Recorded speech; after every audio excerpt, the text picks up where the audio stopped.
Olá, seja muito bem-vindo a mais uma aula de matemática. Eu sou o professor Áquilo e estaremos hoje aprendendo um pouco sobre matemática financeira. E é muito bom esse aprendizado porque é algo que está ligado ao nosso dia a dia.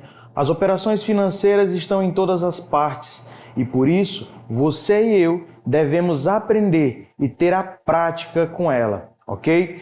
Isso é muito importante. Por quê? Porque você pode fazer a matemática financeira, aplicar quando for comprar algo, quando você for fazer um investimento, aplicar os juros e demais situações que estão totalmente ligadas à matemática financeira, ok? Então, vamos iniciar a nossa aula de hoje. Espero que você tenha bastante conhecimento ao final dessa aula e que ela seja bastante produtiva. Vamos à nossa aula. Matemática financeira. O que é a matemática financeira? É a área da matemática que estuda a equivalência de capitais no tempo, ou seja, como se comporta o valor do dinheiro no decorrer do tempo.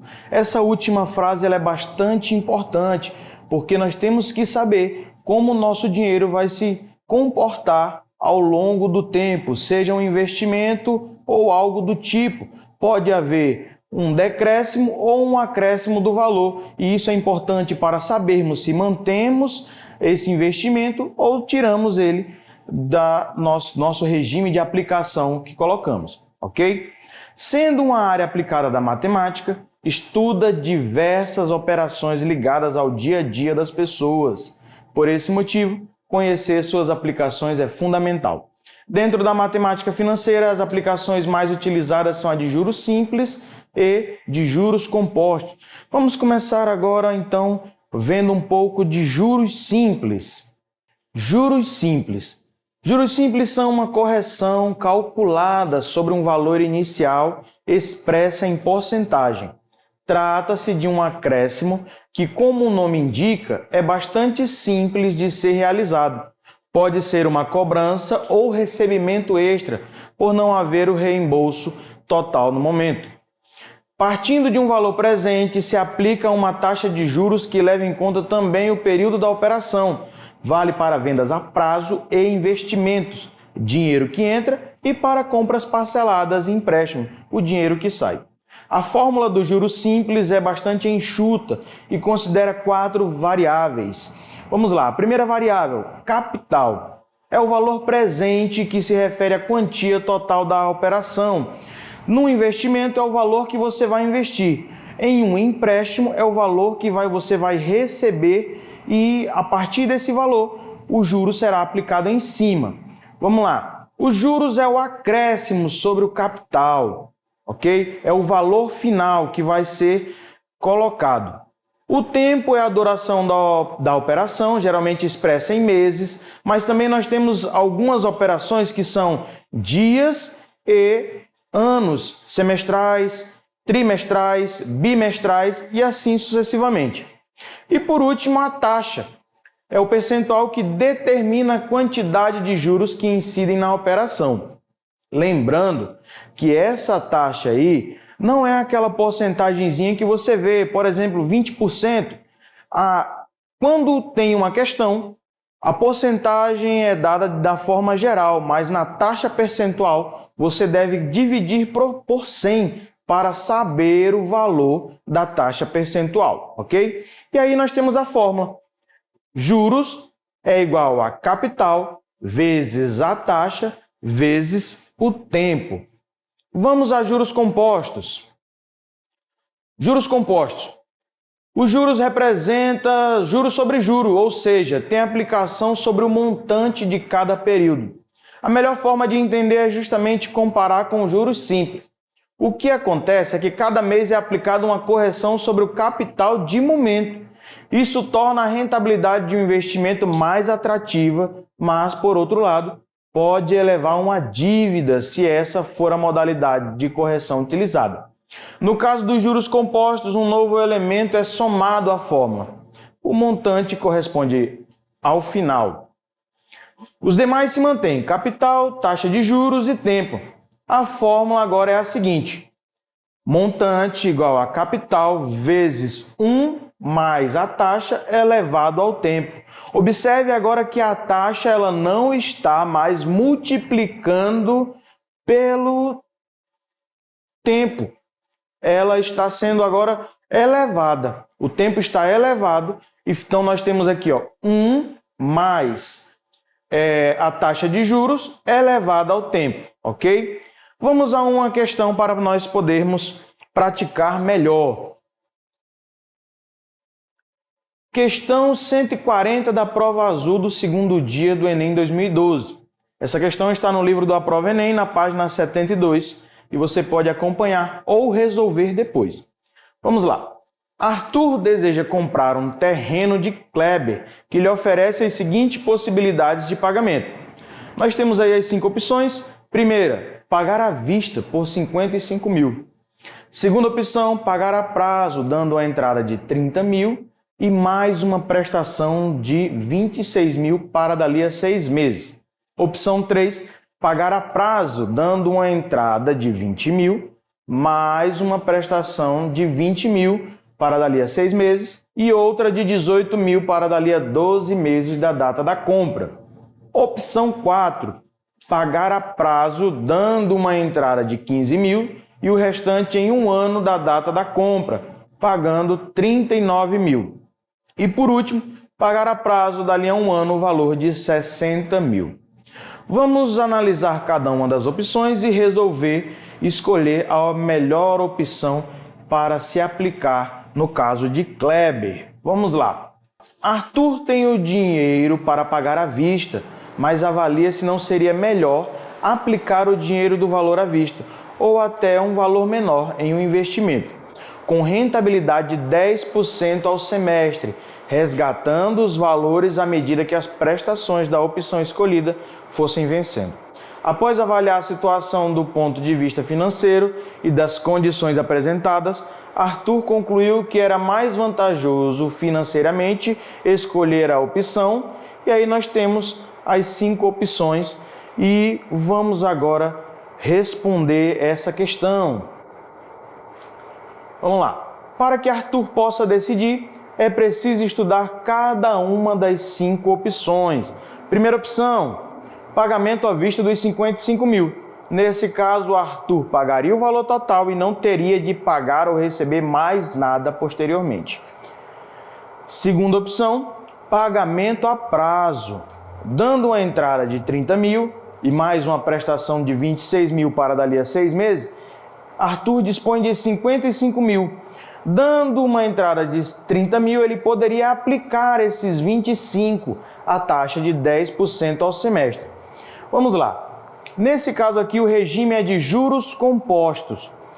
Quando não aparece na questão o regime, você utiliza juros compostos, tá? Assim, após 6 meses, Arthur teria 25 mil, que é o capital, mais 0,10, que é a taxa, vezes o 25 mil. Mas por que não aparece o tempo aí? Você poderia até se confundir achando que tinha que estar elevado a 6, mas não é. Como o regime é semestral, 6 meses é um semestre, então o número está elevado a 1 e podemos somente repetir a operação, ok? Então nós temos aí 25 mil mais 2.500, que é o resultado da multiplicação de 25 mil vezes 0,10. Então, ao final, ele teria R$ 27.500, pagando a prestação de 26 mil que falta, restaria para ele R$ 1.500. Então, nós temos aí opção 1, pagar os 55 mil e não ter mais nada para pagar ou receber. Opção 2, restaria para ele R$ 1.500. Parece vantajosa, mas nós podemos ver as outras opções para ver se tem outra melhor do que essa. Vamos às opções. Opção 3, pagamento a prazo, dando a entrada de 20 mil, mais uma prestação de 20 mil e para dali a 6 meses, outra de 18 mil para dali a 12 meses. Dando a entrada de 20 mil, o Arthur poderia aplicar os 35 mil a taxa de 10% ao semestre. Assim, após 6 meses, Arthur teria, novamente, como o tempo aí é somente porque o regime é semestral, nós temos aí 35 mil mais 0,10 vezes 35 mil, que daria 3.500. Então, nesse primeiro semestre, teria R$ 38.500. E aí ele pagaria a primeira prestação de 20 mil e sobraria 18.500 para reaplicar. Após mais 6 meses, esse valor renderia 10% novamente, R$ 1.850, totalizando R$ 20.350. Quando ele pagasse a última prestação de 18 mil, ele ficaria com um saldo de R$ 2.350.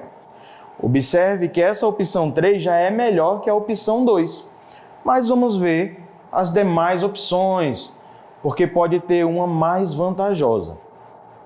Opção número 4, pagamento a prazo, dando uma entrada de 15 mil e o restante em 1 ano da compra, pagando 39 mil.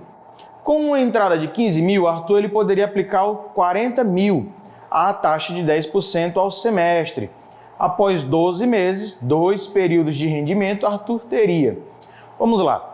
Nós temos agora aí o cálculo bem certinho, ó, 40 mil vezes 1 mais a taxa elevado ao tempo, que no caso é 2 períodos de 6 meses, 2 semestres, que é igual a 1 ano.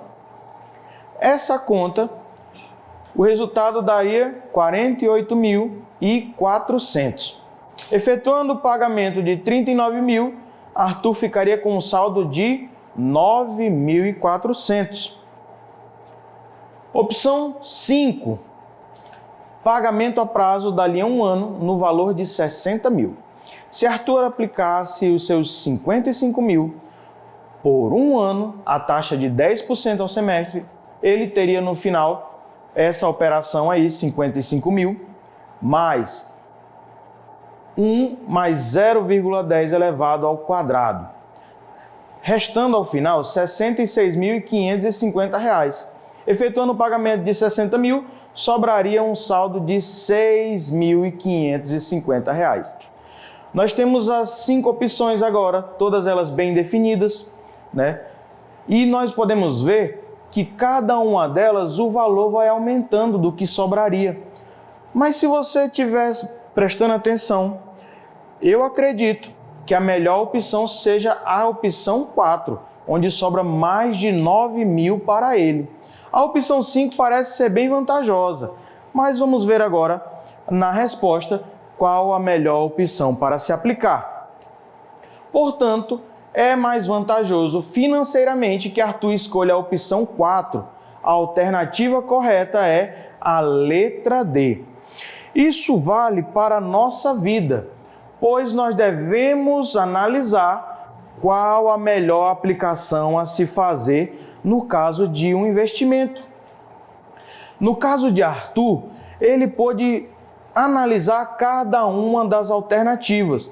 Será que você, no caso de uma aplicação, de uma compra, de uma venda ou um investimento, você tem o conhecimento necessário para saber qual a melhor aplicação para você naquele momento?